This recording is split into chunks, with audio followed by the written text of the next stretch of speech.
Hello friends, आपका स्वागत है हमारे चैनल ग्लैंस अकेडमी पर। फ्रेंड्स, मनीषू हम पढ़ रहे हैं आर के PYQ previous year question paper, जिसमें आज का हमारा सेशन चलेगा इकोनॉमी का पहले हम प्री सेक्शन पढ़ेंगे, उसके बाद मेंस को पढ़ेंगे। अगर आपको इसकी PDF चाहिए तो डिस्क्रिप्शन बॉक्स में एक व्हाट्सअप नंबर दिया हुआ है, उस पर आप मैसेज करके PDF को परचेज कर सकते हैं। आइए स्टार्ट करते हैं।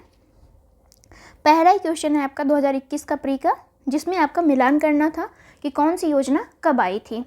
महिला समृद्धि योजना आपका 1993 में आई थी। महिला स्वशक्ति योजना 1998 में आया। महिला साम्राज्य योजना 1989 में आया था आपका। और राष्ट्रीय पोषाहार मिशन कब आया, तो ये 2001 में आया था। इम्पॉर्टेंट है ये सारी योजनाएं, आप तैयार कर लीजिएगा। अगला हम देखेंगे पंचवर्षीय योजना, कौन सी पंचवर्षीय में कौन सा विकास मॉडल आया था। देखते हैं। प्रथम पंचवर्षीय योजना में आपका विकास मॉडल आया था हैराट डोमर मॉडल, जिसे हम कहते हैं। द्वितीय पंचवर्षीय योजना किस मॉडल से संबंधित है, तो महालनोबिस मॉडल से संबंधित है। तृतीय पंचवर्षीय योजना आपका एस चक्रवर्ती मॉडल से संबंधित है। चतुर्थ जो है आपका अशोक रुद्र मॉडल से संबंधित है। तो ये चारों ही आपके पंचवर्षीय योजना है, और इसमें जो है कौन सा विकास मॉडल आया है ये दिया हुआ है, और ये मोस्टली आपका पूछा गया क्वेश्चन है, तो याद रखिएगा। किसी में प्रथम पहला पूछ लिया, किसी में द्वितीय पूछ लिया, किसी में तृतीय पूछ लिया है, तो सभी आपको याद रखने हैं। अगला है हमारा भारत की राष्ट्रीय अर्थव्यवस्था का सबसे बड़ा स्रोत क्या है। तो भारत की राष्ट्रीय अर्थव्यवस्था का सबसे बड़ा स्रोत जो है आपका सेवा क्षेत्र है। आर्थिक समीक्षा 2021-22 के अनुसार भारत के GDP में 53% का योगदान किसका है, तो सेवा क्षेत्र का है। जबकि उद्योग क्षेत्र का योगदान कितना है, तो 28.2% है। और कृषि क्षेत्र का योगदान आपका 18.8% दिया हुआ है। तो ये आपका 2021-22 के लेटेस्ट आर्थिक समीक्षा के अनुसार आपके ये सारे डेटा हैं, तो आपको तैयार होना चाहिए कि सेवा क्षेत्र से हमारे GDP में कितना योगदान किया जा रहा है, तो 53%। उद्योग से कितना किया जा रहा है, 28.2%। और कृषि क्षेत्र से कितना है आपका, तो 18.8%। अगला है हमारा एक किसान जिसके पास 1 से 2 हेक्टेयर तक जोत है जाना जाता है। तो ये जो है लघु कृषक के रूप में जाना जाता है, जिसके पास 1 से 2 हेक्टेयर तक की जोत है। सीमांत कृषक के पास कितनी जोत होती है, तो 1 हेक्टेयर से जो है कम हो, तो सीमांत कृषक के पास आपका 1 हेक्टेयर से कम भूमि होती है। अर्ध मध्यम जो कृषक है उनके पास जो है 2 हेक्टेयर से लेकर 4 हेक्टेयर तक की होती है भूमि। मध्यम कृषक जो होते हैं उनके पास 4 से 10 होती है। और बड़े या बृहत हम कह ले कृषक के पास कितनी भूमि होती है, तो 10 हेक्टेयर या इससे अधिक की भूमि को हम किस में लाते हैं, तो बृहत कृषक या फिर आपका बड़े हेक्टेयर में लाते हैं। अगला हम देखेंगे क्वेश्चन नंबर 5 को। भारत में जिन व्यवसायों का विनियोग 1 करोड़ तक तथा कारोबार 5 करोड़ तक है उन्हें जाना जाता है। तो ये आपका सूक्ष्म उद्यम जाना जाता है। तो हम देखते हैं उद्यम का प्रकार और विनियोग, वार्षिक टर्नओवर किसका कितना है। तो सूक्ष्म जो होती हैं, सूक्ष्म आपके व्यवसाय जो होते हैं उनका जो है विनियोग कितना होता है, तो 1 करोड़ तक होता है। और वार्षिक टर्नओवर कितना होता है, तो 5 करोड़ तक होता है। लघु जो उद्यम होते हैं उनके 1 करोड़ से लेकर 10 करोड़ तक आपका विनियोग होता है, और 5 से लेकर 50 करोड़ तक वार्षिक टर्नओवर होता है। मध्यम प्रकार के उद्यम जो होते हैं उनमें जो है आपका 10 करोड़ से लेकर 50 करोड़ तक आपका विनियोग होता है, और वार्षिक टर्नओवर आपका 50 से लेकर 250 करोड़ तक होता है। अगला हम देखेंगे क्वेश्चन नंबर 6। भारत के कृषि उत्पाद व्यापार व वाणिज्य बिल 2020 में किसका उल्लेख किया गया है, तो आवश्यक वस्तुएं, संविदा कृषि उत्पादन विपणन समितियां, इन सभी का उल्लेख जो है आपका कृषि उत्पाद व्यापार एवं वाणिज्य बिल 2020 में किया गया है। जबकि MSP का वर्णन वहाँ पे नहीं था। ऑप्शन के अकॉर्डिंग यहाँ पे MSP भी दिया था, लेकिन MSP का जो है वर्णन यहाँ पे नहीं किया गया है। नोट देख लेते हैं। सितंबर 2020 में किसानों के हित में 3 विधेयक पारित किए गए थे। वो कौन कौन से हैं 3 विधेयक, देखते हैं। तो किसान उपज व्यापार और वाणिज्य संवर्धन और सुविधा विधेयक 2020, मूल्य आश्वासन एवं कृषि सेवाओं पर कृषक सशक्तिकरण एवं संरक्षण अनुबंध विधेयक 2020, आवश्यक वस्तु संशोधन विधेयक 2020। ये सभी जो हैं आपके किसानों के हित में 3 विधेयक पारित किए गए थे 2020 में सितंबर में। अगला हम देखेंगे क्वेश्चन नंबर 7।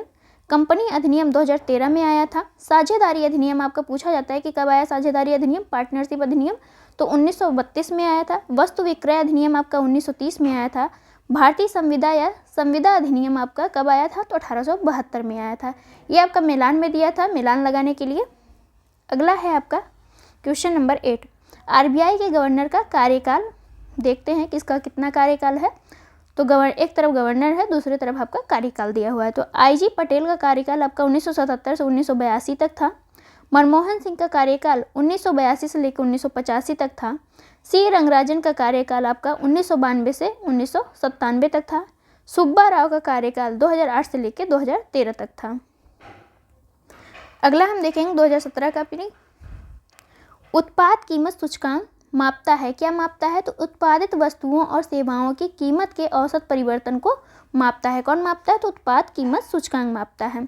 उत्पाद कीमत सूचकांक सुझाने के लिए 21 अगस्त 2014 को बीएन गोलदार की अध्यक्षता में एक कार्यदल ने अपनी रिपोर्ट कब सौंपी थी? तो 31 अगस्त 2017 को दी थी कि उत्पादक कीमत सूचकांक जो है ये आपको किसने सुझाया था? तो बीएन गोलदार की अध्यक्षता में सुझाया गया था।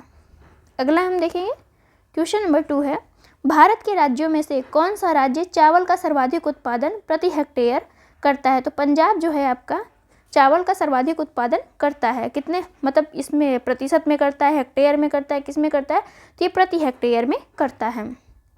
कुछ हम इम्पोर्टेंट फैक्ट देख लेते हैं। तो देश के कुल चावल उत्पादन में सर्वाधिक उत्पादन जो है आपका कौन करता है? तो पश्चिम बंगाल करता है। प्रति हेक्टेयर में कौन करता है? तो ये आपका पंजाब करता है। भारत में 32% भाग पर चावल की खेती की जाती है। तो टोटल भारत के क्षेत्र में 32% भाग पर चावल की खेती की जाती है। यहाँ संपूर्ण विश्व का 21.6% जो है धान का उत्पादन किया जाता है। कहाँ पे? तो भारत में। पूरे विश्व का 21.6% जो है कहाँ उत्पादित किया जाता है? तो भारत में किया जाता है। अगला हम देखेंगे, एक तरफ है हमारा फसल या पौधरोपण, दूसरी तरफ है हमारा सर्वाधिक उत्पादक राज्य। चाय का उत्पादन सर्वाधिक उत्पादक कौन करता है? तो असम करता है। जूट का सर्वाधिक उत्पादन कौन करता है? तो ये आपका पश्चिम बंगाल। गन्ना का सबसे ज़्यादा उत्पादन आपका यूपी करता है। रबर का जो है सबसे ज़्यादा उत्पादन केरल करता है। अगला है हमारा स्टॉक एक्सचेंज में कौन सट्टेबाज है? स्टैग, लेमडक, तेजड़िया, मंदड़िया, ये सभी जो हैं सट्टेबाज हैं, जबकि दलाल इसका पार्ट नहीं है। दलाल क्या करता है? तो यह स्टॉक एक्सचेंज में मध्यस्थता का कार्य करता है। तो मध्यस्थता का कार्य आपका दलाल करता है, जबकि स्टॉक एक्सचेंज कौन कौन से हैं? तो ये आपका स्टैग, लेमडक, तेजड़िया और मंदड़िया, ये सभी आपके स्टॉक एक्सचेंज से संबंधित हैं। अगला हम देखेंगे क्वेश्चन नंबर 5। कौन सी एजेंसी भारत में कृषि सामानों के निर्यात में सम्मिलित है? तो कृषि सामान का जो निर्यात होता है उसमें कौन कौन सी एजेंसी काम करती हैं आपकी? तो देखते हैं, NAFED, state trading corporation, MMTC निर्यात की एक संस्था है। तो ये सभी जो हैं आपके भारत से कृषि सामानों का निर्यात करते हैं, जबकि इफ्को जो है इससे संबंधित नहीं था। इफ्को का क्या कार्य है? तो यह रासायनिक उर्वरकों के उत्पादन व निर्यात से संबंधित है। तो एमएमटीसी की स्थापना 1963 में की गई। दर्जा जो है सुपर स्टार ट्रेडिंग हाउस के द्वारा दिया गया है। फुल नेम इसका क्या है? तो खनिज और धातु व्यापार कॉरपोरेशन जो है एमएमटीसी की फुल फॉर्म है। आगे हम देखते हैं 2016 का री एग्जाम देखते हैं प्री का। हरित बॉन्ड के संबंध में, हरित बॉन्ड निवेश केवल जलवायु मित्र परियोजनाओं में सम्मिलित है। हरित बॉन्डों को सर्वप्रथम 2007 में यूरोपियन निवेश कोष ने जारी किया था, प्लस आपका विश्व बैंक ने भी मिलकर जारी किया था। हरित बॉन्ड वित्तीय बाजार नवाचार है। हरित बॉन्ड स्थिर ब्याज प्रतिफल के दीर्घकालिक परिपक्वता निवेश है। तो ये आपके हरित बॉन्ड के बारे में कुछ स्टेटमेंट है जिनको आप देख लीजिए, याद कर लीजिए, कुछ इंपॉर्टेंट है। अगला हम देखेंगे, इंडियन बैंक आपकी सार्वजनिक संस्था है। आईसीआईसीआई बैंक जो है आपका निजी संस्था है, और सिटी बैंक जो है आपका ये विदेशी संस्था से संबंधित है, मतलब विदेशियों के द्वारा स्थापित की गई है। सारस्वत बैंक जो है आपका ये सहकारी क्षेत्र की बैंक है। तो इंडियन बैंक आपका सार्वजनिक यानी गवर्नमेंटल है, और आईसीआईसीआई निजी प्राइवेट बैंक है। सिटी बैंक आपका विदेशियों या फॉरेन बैंक के अनुसार है, और सारस्वत बैंक जो है आपका सहकारी पर काम करता है। अगला हम देखेंगे question number 3, deposit insurance and credit guarantee insurance निगम के बारे में।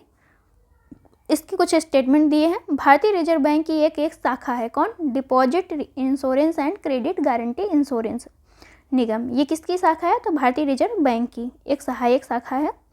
5 लाख रुपए की जमा पूंजी इसके द्वारा बीमित है। अब हम देख लेते हैं अगला, जमा बीमा और क्रेडिट गारंटी निगम 1978 में जमा बीमा निगम तथा credit guarantee corporation of India LTD के विलय के बाद जो है अस्तित्व में आया था। तो ये किसके बाद अस्तित्व में आया? तो ये आपके इनके विलय के बाद अस्तित्व में आया था। अगला हम देखेंगे चौथा, निम्न उपाय पर विचार करें जिन्हें RBI अर्थव्यवस्था में मुद्रास्फीति को नियंत्रित करने के लिए प्रयोग किया जाता है। तो मुद्रास्फीति को नियंत्रित करने के लिए किन किन चीज़ों का प्रयोग करता है देखते हैं। तो बैंक दर में वृद्धि की जाती है, नगद आरक्षित अनुपात में वृद्धि की जाती है, सांविधिक तरलता अनुपात में वृद्धि की जाती है जिसमें आपका SLR CRR इन सभी में जो है वृद्धि की जाती है। RBI के ओपन मार्केट ऑपरेशन के तहत मुद्रास्फीति को नियंत्रित करने के लिए प्रतिभूतियों का भी विक्रय किया जाता है, न कि क्रय किया जाता। तो विक्रय यानी बेचा जाता है, खरीदा नहीं जाता है। तो ये सभी आपके किससे संबंधित है? मुद्रास्फीति नियंत्रित करने के लिए ये सभी चीज़ों का हम प्रयोग करते हैं। अगला हम देखेंगे क्वेश्चन नंबर 5 है, जब देश के भुगतान उसके व्यापार में वस्तुओं, सेवाओं, स्थानांतरण एवं विशुद्ध आय की प्राप्तियों से अधिक हो जाते हैं तब उसे चालू खाता घाटा कहा जाता है। तो जब देश के भुगतान जो है उसके व्यापार में वस्तुओं, सेवाओं, स्थानांतरण एवं विशुद्ध आय की प्राप्तियों से अधिक हो जाते हैं तो उसे हम क्या कहते हैं? चालू खाता घाटा कहते हैं। अब हम देख लेते हैं थोड़ा सा, चालू खाता के अंतर्गत मुख्यतः 3 प्रकार के लेन देन आते हैं। कौन कौन से? वस्तुओं एवं सेवाओं का आयात निर्यात होता है, कर्मचारियों व विदेशी निवेश से प्राप्त आय व खर्च का इसमें काउंट किया जाता है, विदेशों से प्राप्त अनुदान राशि, उपहार एवं विदेशों में बसे कामगारों द्वारा भेजा गया विप्रेषण की राशि भी इसमें शामिल होती है। किसके तहत आता है? सभी चालू खाता के अंतर्गत आता है। अगला हम देखेंगे WTO के अंतर्गत सरकारी MSP एवं बाजार के मूल्य के अंतर जब सीधे किसानों को भुगतान किया जाता है तो उसे क्या कहा जाता है? उसे नीला बॉक्स सहायिका कहा जाता है। इसे आप ब्लू बॉक्स सब्सिडाइज भी कह सकते हैं। नीले बॉक्स के अंतर्गत प्राप्त सब्सिडी व्यापार में विकृति उत्पन्न करती है। हरे बॉक्स की सब्सिडी से उत्पादन व व्यापार पर सबसे कम प्रतिकूल प्रभाव पड़ता है। तो हरे बॉक्स की सब्सिडी आपका ज़्यादा बेनिफिट है। हरे बॉक्स के अंतर्गत पर्यावरण संरक्षण कार्यक्रम, स्थानीय विकास कार्यक्रम, अनुसंधान इत्यादि पर सरकार सब्सिडी देती है। अब हम देखेंगे 2016 का एक तरफ हमारी योजनाएं हैं, दूसरी तरफ उसका कार्यकाल है, मतलब जो कब स्थापित हुए उसकी बात की जा रही है। स्वर्ण जयंती ग्राम स्वरोजगार योजना 1999 में आई थी। स्वर्ण जयंती शहरी रोजगार योजना 1997 में आया था। जवाहर रोजगार योजना 1989 में और राष्ट्रीय ग्रामीण स्वास्थ्य मिशन योजना आपका 2005 में आया था। अगला हम देखेंगे क्वेश्चन नंबर 2, किस भारतीय पंचवर्षीय योजना में सभी विकासात्मक प्रयासों के सार के रूप में मानव विकास को मान्यता दी गई? तो 8वीं पंचवर्षीय योजना के में जो है आपको मान्यता दी गई थी सभी विकासात्मक। तो 8वीं पंचवर्षीय योजना में आपका मानव विकास से संबंधित सभी विकासात्मक प्रयासों को लागू किया गया था। 8वीं पंचवर्षीय योजना कब आई थी? तो 1992 से लेकर 97 तक 8वीं पंचवर्षीय योजना का कार्यकाल था। अब हम देखते हैं 8वीं पंचवर्षीय योजना में क्या क्या कहा गया है। तो ये आपका 8वीं पंचवर्षीय योजना किससे संबंधित है? मानव विकास से संबंधित है। अगला हम देखते हैं 5वीं पंचवर्षीय योजना किससे संबंधित थी? तो गरीबी उन्मूलन से संबंधित थी। 6वीं पंचवर्षीय योजना आपका गरीबी निवारण और रोजगार सृजन से संबंधित थी। 7वीं पंचवर्षीय योजना में आपका भोजन, काम और उत्पादकता से संबंधित थी। तो ये कुछ इंपॉर्टेंट हैं योजनाएं, पंचवर्षीय योजनाएं, जिनको आपको तैयार होना चाहिए कि कौन किससे संबंधित थी। अगला हम देखेंगे क्वेश्चन नंबर 3, GST परिषद की अध्यक्षता संघीय वित्त मंत्री करते हैं और केंद्र के राजस्व या वित्त के प्रभारी राज्य मंत्री इसके सदस्य होते हैं। तो GST परिषद की अध्यक्षता कौन करता है? तो वित्त मंत्री करता है, और जो सभी राज्यों के मुख्यमंत्री इसके क्या होते हैं? तो इसके सदस्य होते हैं। किसके? GST परिषद के। तो GST परिषद कर दर से छूट वाली वस्तुओं के बारे में निर्णय करेगी। और नई कर नीति का निर्धारण भी करेगी। तो जीएसटी परिषद क्या करती है, तो जो वस्तुओं को छूट मिलती है उस कर का निर्धारण करती है, प्लस कुछ नए कर भी आरोपित करती है। कौन करती है? तो जीएसटी परिषद करती है। राज्यों के पास वैट उगाही का विकल्प नहीं होता है। वैट उगाही का विकल्प किसके पास नहीं होता? तो राज्यों के पास नहीं होता है। 101वें संविधान संशोधन के तहत संविधान में आर्टिकल 279A जोड़कर जीएसटी का प्रावधान किया गया, जीएसटी परिषद का प्रावधान किया गया है। तो ये आपका किससे इम्पोर्टेंट है? तो 279A आर्टिकल किससे संबंधित है? जीएसटी परिषद से संबंधित है। इम्पोर्टेंट है, याद रखिएगा। अगला हम देखेंगे कौन सा राज्य गेहूं का सबसे बड़ा उत्पादक है। तो ये आपका करंट अपडेट है कि सबसे बड़ा राज्य कौन सा है जो गेहूं का सबसे बड़ा उत्पादक है। तो आप लोग कमेंट बॉक्स में ज़रूर आंसर करें कि इसका क्या होगा। जैसे अभी इसका लेटेस्ट डेटा के अनुसार हमें लिखना था, इसको हम आपको बता देंगे करंट अफेयर्स में, तो वहाँ से आप इसको कर लीजिएगा। अगला हम देखते हैं क्वेश्चन नंबर 5 है, किसान क्रेडिट कार्ड योजना कब आरंभ हुई? तो ये आपका 1998 में किसान क्रेडिट कार्ड योजना आरंभ हुई थी। किसानों को उनकी खेती की आवश्यकताओं के लिए पर्याप्त और समयानुकूल साख समर्थन प्रदान करना, किस लिए लाया गया था किसान क्रेडिट योजना? तो पर्याप्त साख की उपलब्धता आपको हो सके उसके लिए आपका किसान क्रेडिट कार्ड योजना लाई गई थी। इसकी वैधता कितनी रहेगी? तो 3 वर्ष इसकी वैधता रहेगी। किसान क्रेडिट कार्ड योजना के बारे में इंपॉर्टेंट जानकारी है थोड़ा सा आपका। नाबार्ड के बारे में हम देखते हैं। नाबार्ड की स्थापना कब की गई? तो संसद के अधिनियम द्वारा 12 जुलाई 1982 में स्थापित की गई थी। क्या? नाबार्ड। यह कृषि के अतिरिक्त अन्य संस्थागत विकास, गैर कृषि क्षेत्र, वित्तीय समावेशन आदि के लिए भी ऋण देता है। तो नाबार्ड आपका कृषि में तो ऋण देता ही देता है, अन्य संस्थागत वित्तीय समावेशन में भी यह ऋण उपलब्ध कराता है। अगला हम देखेंगे सूक्ष्म लघु एवं मध्यम उद्यम विकास अधिनियम कब पारित हुआ? तो 16 जून 2006 को यह पारित हुआ था।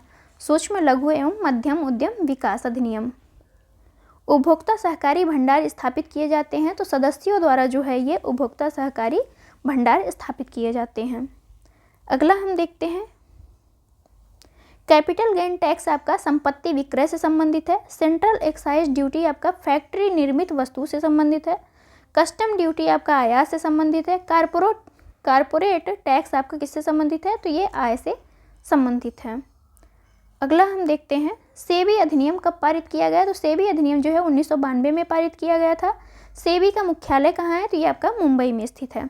सेबी की स्थापना 12 अप्रैल 1988 में की गई थी। तो सेबी की स्थापना कब की गई थी? 12 अप्रैल 1988 में की गई थी। अगला है आपका 2014 का प्री। भारत में दीर्घकालीन राजकोषीय नीति की घोषणा किस वित्त मंत्री द्वारा की गई थी? तो ये आपका वीपी सिंह वित्त मंत्री थे उस टाइम पे। दीर्घकालीन राजकोषीय नीति की घोषणा की गई थी। कब की गई थी? तो 1985 से 86 के बजट में की गई थी। अगला है हमारा प्रतिछाया बैंकिंग क्या है? प्रतिछाया बैंकिंग आपका एनबीएफएस द्वारा वित्तीय तथा अन्य गतिविधियों को संपन्न करना जो है इसका उद्देश्य है प्रतिछाया बैंकिंग का। एनबीएफएस जो है आपका किसके द्वारा ये अधिनियमित हुआ या किसके द्वारा स्थापित की गई? तो कंपनी अधिनियम 2013 के तहत जो है एनबीएफएस का स्थापना की गई है।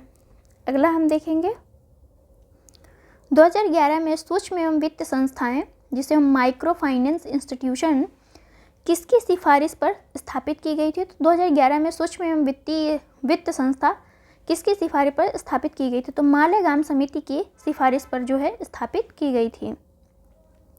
कौन सा प्रत्यक्ष कर है? तो आयकर, संपदा कर, निगम कर, व्यय कर, पूंजी लाभ कर, उपहार, ब्याज कर, ये सभी आपका प्रत्यक्ष कर है। जबकि विक्रय कर, एक्साइज ड्यूटी, सीमा शुल्क ये आपका अप्रत्यक्ष कर होता है। तो इम्पॉर्टेंट है आपका प्रत्यक्ष कर और अप्रत्यक्ष कर, दोनों में आपका डिफरेंस पता होना चाहिए।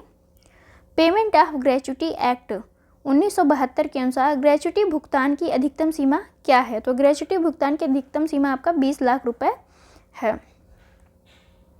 अगला हम देखते हैं पैन के प्रारंभ में 5 अंग्रेजी के अक्षर होते हैं जैसे AFZPK 71 19 90 के इसमें पी दर्शाता है। पी किससे संबंधित है? जो आपका चौथा अक्षर है तो ये आपका व्यक्तिगत या पर्सनल से संबंधित है। तो स्थायी खाता संख्या या पैन भारत में 10 अंकीय वर्णात्मक संख्या है जो आयकर विभाग द्वारा लैमिनेटेड कार्ड के रूप में जारी किया जाता है। तो स्थायी खाता संख्या या जिसे हम पैन कहते हैं ये 10 अंक वाला वर्णात्मक संख्या है। कौन जारी करता है? ये तो आयकर विभाग जारी करता है। चौथा अक्षर जो है आपका कार्ड धारक को प्रदर्शित करता है, चौथा यानी पी आपका। पांचवा अक्षर कार्ड धारक के सरनेम को प्रदर्शित करता है। तो पांचवा अक्षर जो है कि ये आपका उसके सरनेम को प्रदर्शित करता है। अगला हम देखेंगे 2013 का पीरी। किस एक से समावेशित विकास को बढ़ाने की आशा की जाती है? तो जो है आपका ग्रामीण विकास, कृषि विकास, कृषकों को पर्याप्त साख, ये सभी जो है आपका समावेशित विकास बढ़ाने की ओर कदम बढ़ाते हैं, जबकि राष्ट्रीय आय की ऊंची दर जो है इससे संबंधित नहीं है। किससे? समावेशित विकास से संबंधित नहीं है। अगला हम देखेंगे कौन सा एक वित्तीय समावेशन की प्रक्रिया की सफलता में बाधक है? तो निम्न आय, निरक्षरता, बैंक शाखाओं का अभाव, ये सभी जो है वित्तीय समावेशन की प्रक्रिया में बाधक होते हैं। अगला हम देखेंगे विकास का भारतीय मॉडल किसके हितों को सुरक्षा करता है? तो विकास का भारतीय मॉडल किसके हितों की सुरक्षा करता है? तो ये आपका व्यक्ति और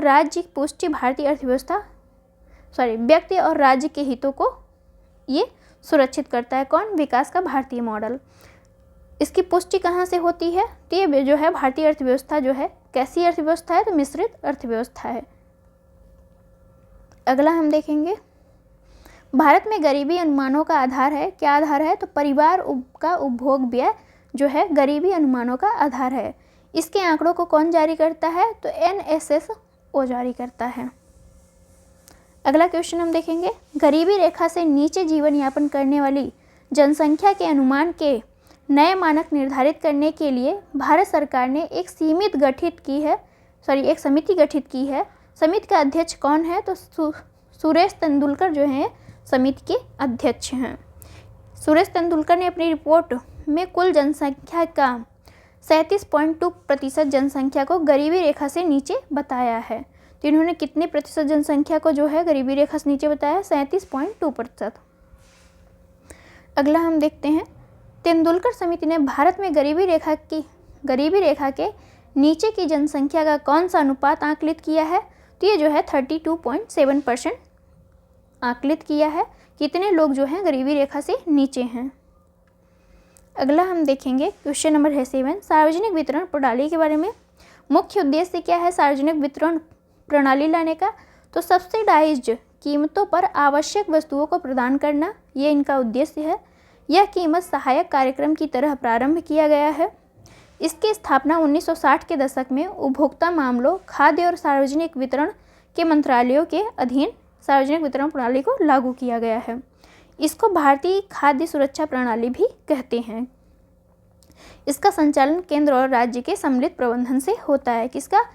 तो PDS का, यह सार्वजनिक वितरण प्रणाली का।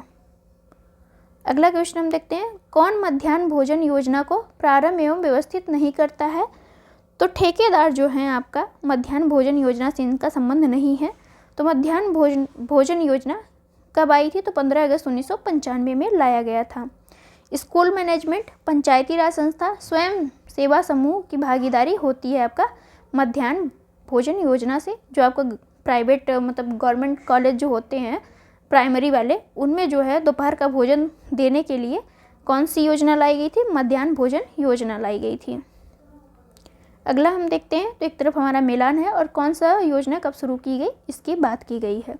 तो सर्व शिक्षा अभियान कब आया? 2001 में आया था। साक्षर भारत मिशन 2009 में आया था। ऑपरेशन ब्लैक बोर्ड जो है 1987 में आया। राष्ट्रीय साक्षरता मिशन 1988 में लाया गया था। कौन एक न्यूनतम आवश्यकता कार्यक्रम के अंतर्गत आता है? कौन एक न्यूनतम आवश्यकता कार्यक्रम के अंतर्गत आता है? यह आपका ग्रामीण जलापूर्ति, प्राथमिक शिक्षा, नगरों की मलिन बस्तियों का सुधार, ये सभी आपका न्यूनतम आवश्यकता कार्यक्रम के अंतर्गत आता है। न्यूनतम आवश्यकता कार्यक्रम 5वीं पंचवर्षीय योजना का प्रारंभ किया गया था कब किया गया था? तो न्यूनतम 5वीं पंचवर्षीय योजना में आपका न्यूनतम आवश्यकता कार्यक्रम प्रारंभ किया गया था। ये 5वीं पंचवर्षीय योजना कब से कब तक थी? तो 1974 से लेकर 1979 तक थी ये। अगला हम देखते हैं, राष्ट्रीय ग्रामीण स्वास्थ्य मिशन किस पंचवर्षीय योजना में शुरू की गई थी? तो 10वीं पंचवर्षीय योजना में जो है आपका राष्ट्रीय ग्रामीण स्वास्थ्य मिशन को शुरू किया गया था। 10वीं पंचवर्षीय योजना कब से कब तक थी? तो 2002 से लेकर 2007 तक थी। राष्ट्रीय ग्रामीण मिशन आपका 12 अप्रैल 2005 से शुरू किया गया था। उस टाइम पीएम कौन थे? तो मनमोहन सिंह जो थे उस टाइम पीएम। अगला हम देखते हैं, आम आदमी बीमा योजना का प्रारंभ। आम आदमी बीमा योजना का प्रारंभ कब किया गया? तो 2 अक्टूबर 2007 को किया गया था। कब किया गया था? 2 अक्टूबर 2007 को। निर्धनता रेखा से नीचे के भूमिहीन परिवारों के लिए जो है ये शुरू की गई थी आम आदमी बीमा योजना। 1859 आयु के भूमिहीन श्रमिकों के लिए भी ये शुरू की गई थी। अगला हम देखेंगे क्वेश्चन नंबर 13, 1818 ईस्वी में पहला सूती वस्त्र कारखाना किस क्षेत्र में शुरू किया गया था? तो पश्चिम बंगाल में फोर्ट ग्लास्टर में जो है ये शुरू किया गया था। आविष्कार किसने किया था इसका सूती वस्त्र कारखाने का? तो ये थे आविष्कार आपके ब्रिटेन। विश्व की सर्वप्रथम कॉटन टेक्सटाइल प्लांट की स्थापना ग्रेट ब्रिटेन के मैनचेस्टर में की गई थी। कब की गई थी? तो 18वीं सदी में की गई थी। तो सूती वस्त्रों के कारखाना की स्थापना सबसे पहले कहाँ पे आविष्कारित हुई? तो ये आपका ब्रिटेन में आविष्कार किया गया था। अगला हम देखेंगे, जनवरी 2005 में फाइनेंशियल इंक्लूजन पर बनाई गई समिति का अध्यक्ष कौन था? तो श्री रंगराजन जो थे इस टाइम पे फाइनेंशियल इंक्लूजन के समिति के अध्यक्ष थे। उद्देश्य क्या था फाइनेंशियल इंक्लूजन समिति बनाने का? तो छोटे तथा मझोले उद्योगों व कम आय के परिवारों को वित्तीय सेवाओं के प्रसार के लिए सुझाव और वित्तीय समावेशन हेतु सिद्धांत तैयार करना था। अगला हम देखते हैं, क्वेश्चन नंबर है हमारा 15, भारतीय हीरा संस्थान कहाँ स्थापित है? तो भारतीय हीरा संस्थान आपका सूरत में जो गुजरात में है इस टाइम पे 1978 में स्थापित किया गया था। अगला है हमारा, कौन सा फूट लूज उद्योग का उदाहरण है? तो सॉफ्टवेयर जो है आपका फूट लूज उद्योग का उदाहरण है। फूट लूज जो है परिवहन या संसाधनों से प्रभावित हुए बिना किसी स्थान पर स्थित हो सकता है। या फूट लूज जो है परिवहन या संसाधनों से प्रभावित हुए बिना किसी भी स्थान पर स्थित हो सकता है। अब फूट लूज किससे संबंधित है? सॉफ्टवेयर से संबंधित है। अब हम देखेंगे 2010 का प्री का री एग्जाम। स्वधार योजना किससे संबंधित है? तो कठिन परिस्थिति में महिलाओं के लिए स्वधार योजना लाई गई थी। इसकी शुरुआत किसने की थी? तो महिला बाल विकास द्वारा जो है 2001-2 में शुरू की गई थी।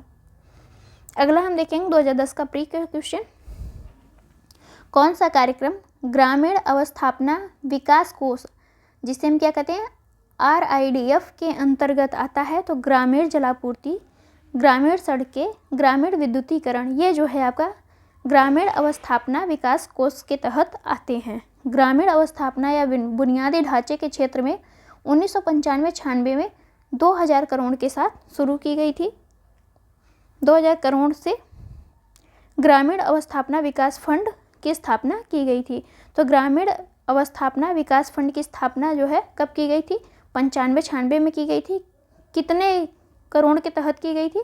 तो 2000 करोड़ की बेसिक पूंजी के साथ जो है इसका स्थापना की गई थी। अगला हम देखेंगे, JNNURM का संबंध किसमें सुधार करने से है?